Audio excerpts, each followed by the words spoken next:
తెలంగాణ రాష్ట్రంలో శాంతి భద్రతల అమలు విషయంలో రాష్ట్ర పోలీసు ఉన్నతాధికారులు వ్యవహరిస్తున్న తీరు, రాష్ట్ర ప్రభుత్వం వ్యవహరిస్తున్నటువంటి తీరు బాధాకరం, దురదృష్టకరం. అనుభవజ్ఞులైనటువంటి అధికారులు ఉంటే రాష్ట్రంలో శాంతి భద్రతల పరిరక్షణ బాగా జరుగుతుందని ప్రజలందరూ కూడా విశ్వసించారు. వేల కోట్ల రూపాయలు పెట్టి కమాండ్ కంట్రోల్ పెడితే ఎక్కడ ఏ నేరం జరిగినా నిమిషాల్లో ఎఫ్ఐఆర్ నమోదవుతుంది, తప్పు చేసినటువంటి వాళ్ళు శిక్షించబడతారని చెప్పి ప్రజలందరూ కూడా విశ్వసించారు. ముఖ్యమంత్రి గారు కూడా కమాండ్ కంట్రోల్ని ప్రారంభిస్తూ ఈ రాష్ట్రం నేరరహితమైనటువంటి రాష్ట్రంగా తీర్చిదిద్దేందుకు మేము ప్రయత్నం చేస్తామని చెప్పినారు. ట్విన్ టవర్స్ అని, కమాండ్ కంట్రోల్ అని, రాష్ట్రంలో 10 లక్షల సీసీటీవీలు పనిచేస్తున్నాయని, ఎక్కడ చీమ చిట్టుకుమన్న నేరాన్ని నియంత్రించడానికి 100% ఈ రాష్ట్రం లోపల అవకాశాలు ఉన్నాయని చెప్పి ముఖ్యమంత్రి గారు బాగా చెప్పారు. మాటలు కోటలు దాటుతాయి కానీ చేతలు తంగేళ్ళు దాటాయి అన్నట్టు ముఖ్యమంత్రి గారు నోరుతో చెప్తా ఉంటే అధికారులు నొసలతోటి వెక్కిరిస్తూ ఉన్నారు. చట్టాన్ని రక్షించాల్సినటువంటి కొంతమంది పోలీసు ఉన్నతాధికారులు తమ పోస్టింగుల కోసం, మంచి మంచి పోస్టింగుల కోసం, లేదా రిటైర్మెంట్ తర్వాత ఇంకేదో వస్తాయి కదా పదవులు, చాలామంది రాష్ట్రంలో రిటైర్డ్ అయినటువంటి డీజీపీలకి, రిటైర్డ్ అయినటువంటి చీఫ్ సెక్రటరీలకి వచ్చినటువంటి ప్రత్యేక సలహాదారు ఉద్యోగాల కోసం ఇట్లాంటి తప్పుడు పనులు చేయడం అనేది నిజంగా దురదృష్టకరం. కమాండ్ కంట్రోల్ని ప్రారంభిస్తూ రాష్ట్ర ముఖ్యమంత్రి గారు మాట్లాడినటువంటి ఒక మాట, త్వరలోనే రిటైర్డ్ కాబోతున్నటువంటి ఈ రాష్ట్ర డీజీపీ మహేందర్ రెడ్డి గారి సేవల్ని రాష్ట్ర ప్రభుత్వం ఇంకో రకంగా వాడుకుంటుంది. అంటే చిన్నపిల్లగాడు స్కూలుకు పోనని ఏడిస్తే చాక్లెట్ ఇచ్చి మేనేజ్ చేసినట్టు రాష్ట్ర ప్రభుత్వం చేసేటువంటి తప్పుల్ని డిసెంబర్ దాకా కాపాడేందుకు రాష్ట్ర ముఖ్యమంత్రి గారు డీజీపీ గారికి ఒక ఎర వేసినారు. ఆ ఎరకి డీజీపీ మహేందర్ రెడ్డి గారు ఆశపడి కేసుల్ని తప్పుదోవ పట్టిస్తూ ఈ రాష్ట్రంలో జరుగుతున్నటువంటి అనేక సంచలన కేసుల విషయంలో చూసి చూడనట్టు వివరించడం అనేది బాధాకరమైనటువంటి విషయం. భారత స్వతంత్ర వజ్రోత్సవాలు 75 సంవత్సరాలు పూర్తయిన సందర్భంగా నిన్న జిల్లా కేంద్రాలలో నిర్వహించినటువంటి ర్యాలీలో గౌరవనీయులు ఈ రాష్ట్ర ఎక్సైజ్ శాఖ మంత్రి శ్రీనివాస్ గౌడ్ గారు బహిరంగంగా ఎడమ పక్కన కలెక్టరు, కుడి పక్కన ఎస్పీని కూర్చోబెట్టుకొని తన వ్యక్తిగత భద్రతా సిబ్బంది దగ్గర నుంచి ఎస్ఎల్ఆర్ అనేటువంటి ఒక వెపన్ని తీసుకొని గాల్లోకి ఫైర్ చేయడం అనేది ఏ చట్టం అనుమతించింది అనేది డీజీపీ గారు చెప్పాలి. నేను కూడా 3 దశాబ్దాలుగా ఈ రాష్ట్రంలో ఉన్నటువంటి అన్ని కోర్టులలో ప్రాక్టీస్ చేస్తూ ఉన్నాను. చట్టం మీద ఇంత అవగాహన ఉన్నటువంటి వ్యక్తిని. ఎస్ఎల్ఆర్ లాంటి ఒక వెపన్, ఒక కాంబాట్ వెపన్ అంటారు. అంటే 7 వ్యక్తుల్ని నిల్చోబెట్టి కొడితే 7వ వ్యక్తిలోంచి కూడా బుల్లెట్ బయటకు వస్తుంది. సుమారు 300 మీటర్ల రేంజ్ వరకు బుల్లెట్ని ఫైర్ చేసేటువంటి కెపాసిటీ ఉన్నటువంటి వెపన్ ఎస్ఎల్ఆర్ వెపన్. అట్లాంటి ఎస్ఎల్ఆర్ వెపన్ని తన అంగరక్షకుని దగ్గర నుంచి, తన పర్సనల్ పిఎస్ఓ అంటారు, పర్సనల్ సెక్యూరిటీ ఆఫీసర్ దగ్గర నుంచి ఒక వెపన్ తీసుకొని గాల్లోకి ఒక బాధ్యత కలిగినటువంటి మంత్రి ఫైరింగ్ చేస్తే నేను నివేదిక కోరినా అని డీజీపీ కార్యాలయం చెప్తుంది, తుపాకీ నేనే ఇచ్చినా అని చెప్పి పక్కన ఉన్నటువంటి ఎస్పీ చెప్తాడు. నేను అడుగుతున్న ఎస్పీ గారిని, ఆయన ఏదో మాట్లాడండి, ఎస్పీ గారు ప్రెస్ మీట్ మాట్లాడినట్టు కొన్ని టీవీలలో కొన్ని పేపర్లలో వార్త చూసిన. ఇన్సాస్ అనేటువంటి వెపను ఎవరినైనా వాడుకునేందుకు ఇచ్చేటువంటి అధికారం జిల్లా ఎస్పీగా నాకుంది అని అన్నాడు. మిస్టర్ వెంకటేశ్వర్లు గారు, జిల్లా ఎస్పీ మహబూబ్ నగర్ గారు, ఇండియన్ పీనల్ కోడ్లో, భారత రాజ్యాంగంలో అది ఇన్సాసిసా, ఎస్ఎల్ఆరా, కార్బనా, పిస్టలా, నీకు ఒక ప్రైవేట్ పర్సన్కి తుపాకీనిచ్చి కాలుమని చెప్పేటువంటి అధికారం నీకు ఎక్కడైనా భారత రాజ్యాంగం కానీ ఇండియన్ పీనల్ కోడ్ కానీ ఇస్తే mister Venkateswarlu kindly respond to my press meet. Bharatiya Shiksha Smriti, Indian penal code, భారత రాజ్యాంగం, పోలీస్ మాన్యువల్, పోలీస్ చట్టం లేదా ఇండియన్ ఆర్మ్స్ యాక్ట్, ఈ చట్టాలలో ఎక్కడన్నా ఎస్పీకి ఒక తుపాకీ ఇంకొక ప్రైవేట్ పర్సన్కి ఇచ్చి కాల్చు అని చెప్పేటువంటి అధికారం ఉంటే వెంకటేశ్వర్లు గారు చెప్పండి. ఈ రాష్ట్రంలో ఉన్న వకీలం అందరం నేర్చుకుంటాం నీ దగ్గర చట్టం. Indian arms act, Indian police manual, Indian constitution లేదా ఇండియన్ పీనల్ కోడ్. ఎస్పీ గారు మీకు ఎక్కడన్నా అధికారం ఇస్తే మీ వ్యక్తిగత భద్రతా సిబ్బంది దగ్గర ఉన్న తుపాకీ కానీ నీ జేబులో ఉన్న తుపాకీని కానీ ఇతరులకు ఇచ్చి కాలుమని చెప్పేటువంటి అధికారం నాకు ఉంది అన్నావు నువ్వు. ఇంకా పేరు చెప్పిండు, ఇన్సాసిస్ అనే వెపన్ ఇచ్చినా అని. ఇన్సాసిస్ అనే వెపన్ ఏంటంటే భారతదేశంలో తయారు చేయబడినటువంటి ఎస్ఎల్ఆర్ కంటే ఇంకా అడ్వాన్స్ అయినటువంటి వెపన్ పేరు ఇన్సాస్ అనేటువంటి వెపన్. ఎస్ఎల్ఆర్ 300 మీటర్ల రేంజ్లో 7 వ్యక్తులు నిల్చోబెట్టి కొడితే కూడా 7 చంపేసేటువంటి కెపాసిటీ ఉన్నటువంటి వెపన్ ఎస్ఎల్ఆర్. అంత పవర్ఫుల్ ఉన్నటువంటి ఒక వెపన్ని ఒక బాధ్యత గల మంత్రి తీసుకొని ఎవరి దగ్గరికి వెళ్ళి తీసుకున్నాడు? పిఎస్ఓ దగ్గర నుంచి తీసుకున్నాడు. తన వెనకాల ఉన్నటువంటి గన్మెన్ దగ్గర నుంచి తీసుకున్నాడు. దాన్ని అప్పిపుచ్చుకునేందుకు ఎస్పీ గారు నేనే ఇచ్చిన అంటున్నాడు. ఒకవేళ ఆ మాట నిజమైతే డీజీపీ గారు ముందు ఎస్పీ మీద కేసు నమోదు చేయండి. మహబూబ్ నగర్ ఎస్పీని వెంటనే లీవ్లో పంపించండి. ఎందుకంటే భారత ప్రభుత్వంలో, భారత రాజ్యాంగంలో, ఈ దేశంలో అమల్లో ఉన్నటువంటి ఏ చట్టం కూడా, ఏ పోలీస్ అధికారికి కూడా తన దగ్గర ఉన్నటువంటి వెపన్ని ప్రైవేట్ పర్సన్స్కి ఇచ్చి ఓపెన్గా ఫైరింగ్ చేసేందుకు ఏ చట్టం కూడా అనుమతించదు. ఇండియన్ ఆర్మ్స్ యాక్ట్ చదవండి. భారతదేశంలో ఉన్నటువంటి ఇండియన్ ఆర్మ్స్ యాక్ట్ పుస్తకం ఓపెన్ చేయండి వెంకటేశ్వర్లు గారు. ఇండియన్ ఆర్మ్స్ యాక్ట్లో వ్యక్తిగతంగా మాకు తుపాకులకి అనుమతులు ఇస్తే కూడా ఇగో ఈ నిబంధనలకు లోపడి తుపాకులు వాడాలి అని చెప్తారు.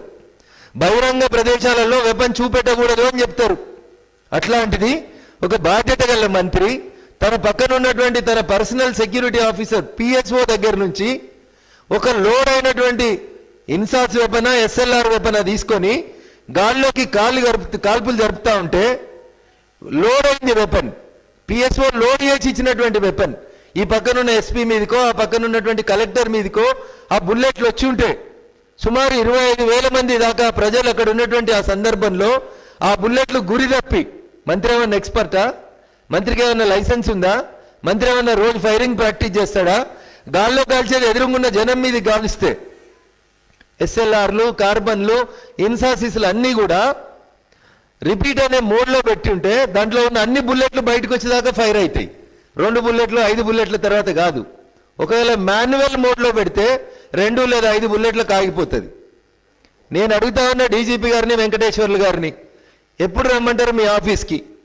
ఇండియన్ ఆర్మ్స్ యాక్ట్లో ఏ పేజీ ఎస్పీకి కానీ డీజీపీకి కానీ ప్రైవేట్ పర్సన్లకి తుపాకులు ఇచ్చి కాల్పించమని అనుమతి ఇచ్చిందనేది నా 3 దశాబ్దాల వకాలతలో నాకు ఎక్కడ ఏ జడ్జి చెప్పలే, ఏ పోలీస్ అధికారి చెప్పలే. మీరు చెప్తా అంటే మీ దగ్గర చట్టం నేర్చుకోవడానికి నేను వస్తా. అందుకనే నేను సూటిగా డీజీపీ గారిని అడగదలుచుకున్నాను. 6 నెలల తర్వాత మీరు రిటైర్డ్ అయిన తర్వాత మీకు రాబోయేటువంటి ప్రభుత్వ ప్రత్యేక సలహాదారు అనే ఉద్యోగం కోసమే మీరు మౌనం పాటిస్తున్నారా?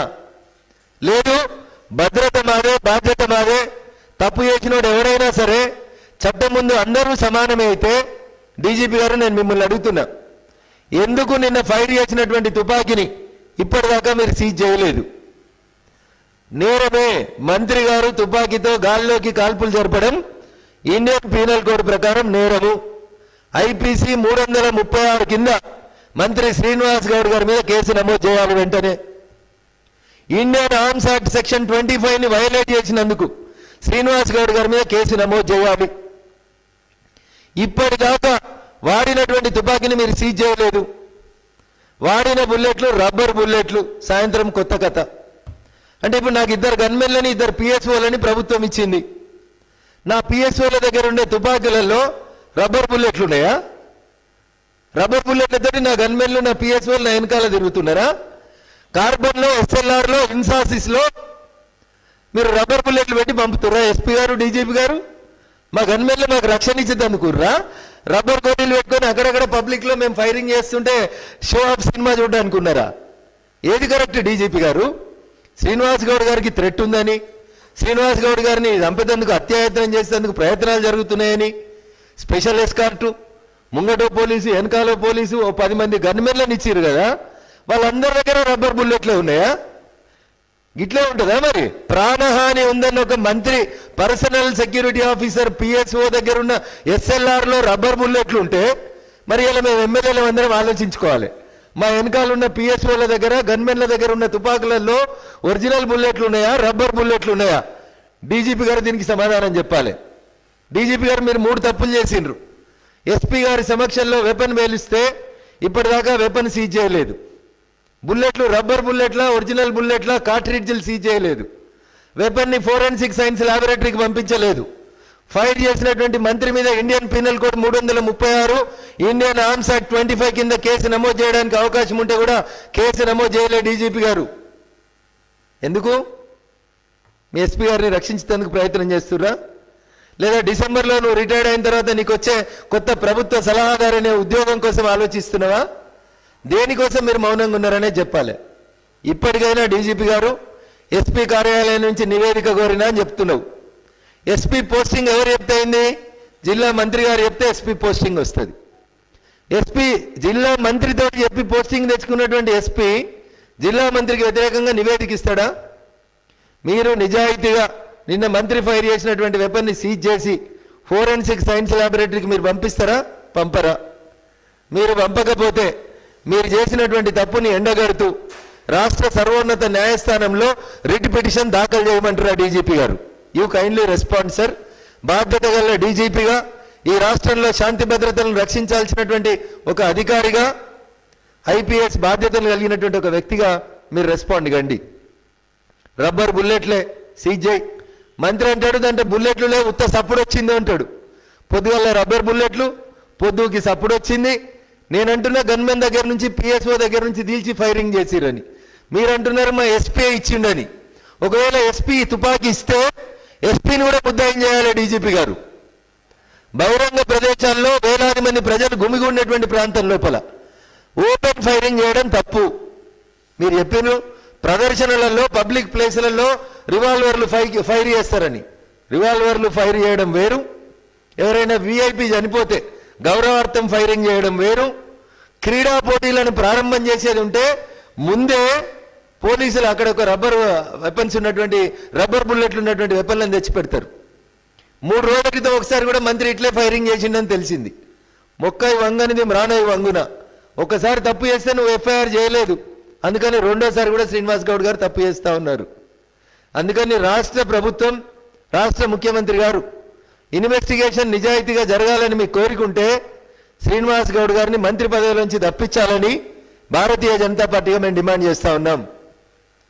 చిన్న పదవులలో ఉన్నటువంటి వాళ్ళు తప్పు చేస్తేనే, మీ ఎస్ఐలు, మీ సిఐలు, మీ డిఎస్పీలు, మీ ఏఎస్పీలు తప్పులు చేస్తే వెంటనే మీరు సస్పెండ్ చేస్తారు, విఆర్లో పెడతారు, వాళ్ళ దగ్గర ఉన్న వెపన్లు బ్యాక్ తీసుకుంటారు, ఇన్వెస్టిగేషన్ చేపిస్తారు. కానిస్టేబుల్ కో న్యాయం, అమీన్ సాబ్ కో న్యాయం, సిఐ సాబ్ కో న్యాయం, మంత్రికి అయితే ఇంకొక న్యాయం ఉంటుందా? ఇది దయచేసి ఒకసారి ఆలోచించాలి. బాధ్యతాయుత స్థానాల్లో ఉన్నటువంటి పోలీసు ఉన్నతాధికారులు ఇంత జరిగిన తర్వాత కూడా మాట్లాడకపోవడం అనేది ఇది నిజంగా దురదృష్టకరమైనటువంటి అంశం. ఒకవేళ అది గాల్లోకి కాకుండా ఎదురుంగాకు ఫైర్ అయి ఉంటే ఎంతమంది చచ్చిపోయేటోళ్ళు, ఎంత ప్రాణం నష్టం జరిగేది? దీనికి డీజీపీ గారు బాధ్యత వహిస్తారా, వహించరా? అప్పుడప్పుడు మనం చూస్తాం సిబ్బంది తుపాకుల్ని క్లీన్ చేస్తుండగా మిస్ఫైర్ అయింది, మిస్ఫైర్ అయ్యి కానిస్టేబుల్ చనిపోయినారు, ఎస్ఐ చనిపోయినారు అని చెప్తారు. అట్లాంటి కేసులలో కూడా మీరు ఎఫ్ఐఆర్ నమోదు చేస్తారు, అట్లాంటి కేసులలో కూడా దర్యాప్తు చేస్తారు. మరి ఇక్కడ ఎందుకు దర్యాప్తు చేస్తలేరు అనేది మీరు చాలా స్పష్టంగా చెప్పాలి. నాకు అర్థమవుతున్నంత మటుకు డీజీపీ గారికి ముఖ్యమంత్రి గారు ఒక ఆశ పెట్టిరు. పిల్లగాడు స్కూల్కి పోనని ఏడిస్తే చాక్లెట్ ఇస్తామని తల్లిదండ్రులు బుధరకిచ్చినట్టు రాష్ట్ర ప్రభుత్వం చేస్తున్నటువంటి తప్పుల నుంచి రాష్ట్ర ప్రభుత్వాన్ని, వాళ్ళ అధికార ధనాన్ని కాపాడేందుకు 6 నెలల తర్వాత రిటైర్ కాబోతున్నటువంటి డీజీపీ గారికి ఒక మంచి బాధ్యత ఇస్తాం, వారి సేవల్ని వాడుకుంటామని చెప్పి ముఖ్యమంత్రి గారు చెప్పిండ్రంటేనే డీజీపీ గారికి రాష్ట్ర ప్రభుత్వ పెద్దలు చేస్తున్నటువంటి తప్పులన్నీ తెలుసు. ఆ తప్పుల్ని ఆయన ఏదో ఒక సందర్భంలో బయట పెడతాడనేటువంటి అనుమానంతో డీజీపీ గారికి ఒక పెద్ద పదవి ఇస్తా అని చెప్పి ముఖ్యమంత్రి గారు ఆశ పెట్టిరు. హాయ్ ఫ్రెండ్స్, మా టుడే టుమారో యూట్యూబ్ ఛానల్ చూస్తున్నందుకు చాలా థ్యాంక్స్. మరిన్ని లేటెస్ట్ వీడియోస్ కోసం వెంటనే సబ్స్క్రైబ్ చేయండి. అలాగే ఈ బెల్ ని కూడా రింగ్ చేసేయండి. మా నోటిఫికేషన్స్ అన్ని మీ మొబైల్లో వస్తాయి. అలాగే మా వీడియోస్ మీకు నచ్చితే లైక్ చేయండి, షేర్ చేయండి, నచ్చకపోతే కామెంట్ చేయండి.